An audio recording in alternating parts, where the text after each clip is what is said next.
तहज्जुद की नमाज फजर की आज़ान होने से कितनी देर पहले तक पढ़ सकते हैं? और दूसरा सवाल मेरा ये है, तहज्जुद की नमाज में सूरह इखलास कितनी मरतबा पढ़नी होती है? मैंने सुना है पहली रकात में 8 मरतबा, दूसरी में 7 मरतबा, और फिर इसी तरह कम करते जाएंगे और आखिरी रकात में 1 मरतबा सूरह इखलास पढ़ेंगे। क्या ये तरीका सही है? अगर ये सही नहीं है तो तहज्जुद का सही तरीका ज़रूर बताएं। बहुत सारे लोग ऐसे हैं कि जो तहज्जुद की नमाज पढ़ते तो हैं लेकिन ना उन्हें सही तरीका मालूम है और ना ही तहज्जुद की नमाज का सही वक्त मालूम है कि किस वक्त हमने तहज्जुद की नमाज अदा करनी है। और याद रखिएगा, अगर आप उस वक्त में तहज्जुद की नमाज पढ़ रहे हैं जब वक्त ही नहीं है तो आपकी नमाज ही नहीं होगी।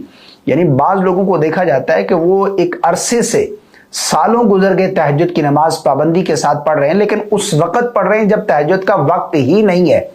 यानी तहज्जुद की नमाज का वक्त खत्म हो जाने के बाद वो तहज्जुद की नमाज पढ़ रहे हैं, तो नमाज कैसे होगी? नमाज के दुरुस्त होने के लिए उस नमाज का वक्त होना ये शर्त है। मिसाल के तौर पर आप फजर की नमाज पढ़ते हैं, अगर आप फजर की नमाज का वक्त गुजर जाने के बाद फजर की नमाज पढ़ेंगे तो आपकी नमाज नहीं होगी। इसी तरह अगर आप जोहर की नमाज ले लें, जोहर की नमाज का वक्त होगा तो ही आपकी नमाज होगी। अगर आप असर की नमाज में असर की नमाज के वक्त में जोहर की नमाज पढ़ेंगे तो आपकी नमाज ही नहीं होगी। तो खुलासा यह है कि वक्त का होना जिस नमाज को आप अदा कर रहे हैं ये शर्त है, वरना आपकी नमाज ही नहीं होगी। और बहुत सारे लोगों को ये मालूम ही नहीं है कि तहज्जुद की नमाज का सही वक्त क्या है, किस वक्त हमने तहज्जुद की नमाज अदा करनी है। देखिए, सबसे पहले तहज्जुद की नमाज का वक्त कब शुरू होता है और कब खत्म होता है और इसका अफजल वक्त कौन सा है ये समझिएगा। देखिए, तहज्जुद की नमाज का वक्त शुरू होता है जब आप इशा के फर्ज पढ़ चुके, आपके लिए तहज्जुद का वक्त शुरू हो गया और रहेगा कब तक? सुबह तुलुए फजर तक। यानी फजर की नमाज का वक्त शुरू होने से पहले तक रात के किसी भी हिस्से में आप उठकर तहज्जुद की नमाज अदा कर सकते हैं। और इसका अफजल वक्त रात का आखिरी हिस्सा है।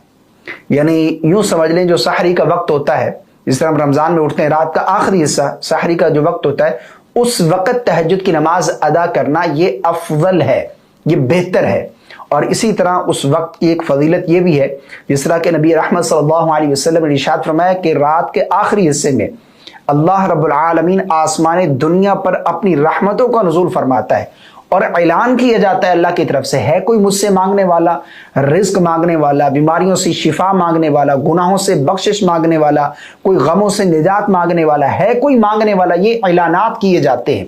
तो उस वक्त तहज्जुद की नमाज अदा करना ये सबसे ज्यादा अफजल है। लेकिन इससे पहले अगर आपकी रात के 12 बजे आंख खुल गई, आप उठकर तहज्जुद पढ़ लेते हैं तो आपको तहज्जुद की नमाज का पूरा पूरा सवाब मिलेगा। और रहेगा कब तक? सुबह तुलुए फजर तक। यानी फजर की नमाज का वक्त शुरू होने से पहले पहले आप पूरी रात में जब चाहें तहज्जुद की नमाज अदा कर सकते हैं। अब बाज लोग गलती क्या करते हैं कि तहज्जुद की नमाज का वक्त गुजर जाने के बाद वो तहज्जुद की नमाज अदा करते हैं। यानी किस तरह से? बाज लोगों को यह देखा जाता है कि वो आजान का इंतजार करते हैं, आजान नहीं हुई तो हम तहज्जुद पढ़ सकते हैं। याद रखिएगा, फजर की आजान जो है वो तुलुए फजर के बाद होती है।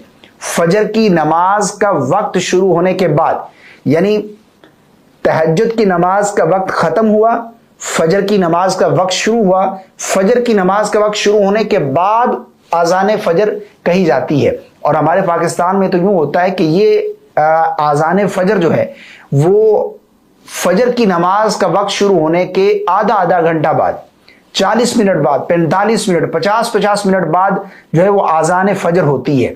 अब अगर कोई शख्स फजर की नमाज का वक्त शुरू होने के बाद, यानी तहज्जुद का वक्त खत्म हो गया, फजर की नमाज का वक्त शुरू हो गया और उसके भी आधा घंटा बाद जो है वो तहज्जुद पढ़ रहा है, तो उसकी नमाज कैसे होगी?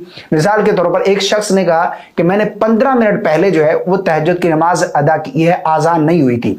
अब आज़ान फजर जो है वो आधा घंटा बाद हो रही है, फजर की नमाज का वक्त शुरू होने, तहज्जुद का नमाज का वक्त खत्म होने के बाद, तो अब कैसे उसकी नमाज होगी? तो नमाज के दुरुस्त होने के लिए वक्त का होना शर्त है। यानी इसका वक्त जो है वो तुलुए फजर के साथ खत्म हो जाता है। आपने आजान को नहीं देखना कि आजान से कितनी देर पहले पढ़ सकते हैं, यह सवाल ही नहीं बनता। यह है कि सवाल कि नमाज का वक्त कब तक रहता है, तहज्जुद की नमाज का वक्त कब तक है? तो तुलुए फजर के साथ इसका वक्त खत्म हो जाता है। अब बहुत सारे लोग सवाल करेंगे हम कैसे मालूम करें कि फजर की नमाज का वक्त दाखिल हो चुका है, हम नहीं पढ़ सकते। तो आजकल तो ये जानना बिल्कुल आसान है, कई सारी ऐसी डिजिटल एप्स एंड्रॉइड मोबाइल में आती है, जो भी आपके पास मोबाइल फ़ोन है उसमें जो है वो आप कोई अपनी लोकेशन डालकर वहाँ पर ऐप इंस्टॉल कर लें, आपको नमाज के औकात जो बता दिए जाएगा। बल्कि आजकल तो मसाजिद के अंदर, अगर आप मर्द हैं तो मसाजिद के अंदर जाते हैं तो जहां पर ईशा की नमाज का वक्त जो है इंतहाई वक्त लिखा होता है, वहां पर जान सकते हैं कि ईशा की नमाज का वक्त कब खत्म हो रहा है या तुलुए फजर कब हो रही है। तो आप ये जान सकते हैं, बिल्कुल इजी है, आजकल ये मुश्किल ही नहीं है, ठीक है ना। तो आजान से कितनी देर पहले पढ़ सकते हैं ये नहीं, बल्कि फजर की नमाज का वक्त शुरू होने से पहले पहले हमने तहज्जुद की नमाज अदा करनी है। और दूसरा जो आपने सवाल किया है कि सूरह इखलास कितनी मरतबा पढ़नी है, बाद लोग ये समझते हैं कि पहली रकात में 8 मरतबा, दूसरी में 7 मरतबा, फिर तीसरी रकात में 6 मरतबा, फिर 5 मरतबा, यूं कम करते जाएंगे और आखिरी रकात में 1 मरतबा पढ़ेंगे। याद रखिएगा, नवाफिल के जितने भी तरीके हैं ना, अगर खास कोई तरीका बताया जाए तो ज्यादा से ज्यादा मुस्तहब है। ऐसा नहीं है कि इसमें 8 मरतबा सूरह इखलास पढ़नी है, आपकी मर्जी, आप 8 मरतबा पढ़ना चाहें, आपकी मर्जी आप 1 मरतबा पढ़ना चाहें, कोई हर्ज वाली बात नहीं है। अगर आप हर रकात में 1 ही मरतबा सूरह इखलास पढ़ते हैं तो जब भी आपकी नमाज हो जाएगी, नमाज आपकी बिल्कुल दुरुस्त अदा होगी, ठीक है ना। मिसाल के तौर पर आपने सूरह इखलास पढ़ी, सूरह फातिहा पढ़ने के बाद 1 मरतबा सूरह इखलास के बाद रुकू में चले जाएगा, हर रकात में आप 1 ही मरतबा पढ़ते जा रहे हैं तो तब भी आपकी नमाज हो जाएगी। और सूरह इखलास का पढ़ना भी ये जरूरी नहीं है। बाद लोग कहते हैं कि वो खास सूरतें पढ़ी जाती हैं, जो भी आपको कुरान मजीद का हिस्सा याद है या जो सूरतें आपको याद है वो आप हर रकात में तिलावत करते जाएं, एक एक रकात में एक एक सूरत। इसी तरह आपने तहज्जुद की नमाज अदा करनी है। तहज्जुद की नमाज का बिल्कुल आसान तरीका है, जिस तरह सिंपल 2 रकात हम अदा करते हैं इसी तरह तहज्जुद की नीयत से हमने अदा करनी है, कोई इसका खास तरीका नहीं है, ठीक है ना। 2 रकात नफिल हम किस तरह पढ़ते हैं, सूरह फातिहा सूरत मिलाई रुकू सुजूद, फिर सूरह फातिहा सूरत मिलाई रुकू सुजूद, तशहुद बैठेंगे, तशहुद में दुरूद दुआ और सलाम फिर देंगे। तो ये बिल्कुल आसान तरीका, सिर्फ इसमें नियत जो है वो तहज्जुद की करेंगे कि मैं तहज्जुद की नमाज अदा कर रहा हूं, बस इतना काफी है, ठीक है ना। मुझे उम्मीद है आपको मेरी बात समझ आ गई होगी। अल्लाह ताला हम सबको समझ की तौफीक अता फरमाए, तहज्जुद की नमाज की पाबंदी करें, लेकिन इसका सही वक्त जानकर कि सही वक्त क्या है, क्योंकि नमाज के दुरुस्त होने के लिए उस नमाज का वक्त होना ये शर्त है, वरना नमाज ही नहीं होगी। बहुत सारे हमारे बुजुर्ग हैं, बहुत सारी हमारी बहनें माएँ तहज्जुद पढ़ते हैं, लेकिन इस बारे में उनकी तवज्जो ही नहीं है कि इसका वक्त कब शुरू होता है और कब ख़त्म होता है। इस क्लिप को शेयर कर दीजिएगा, लाइक और फॉलो करना बिल्कुल नहीं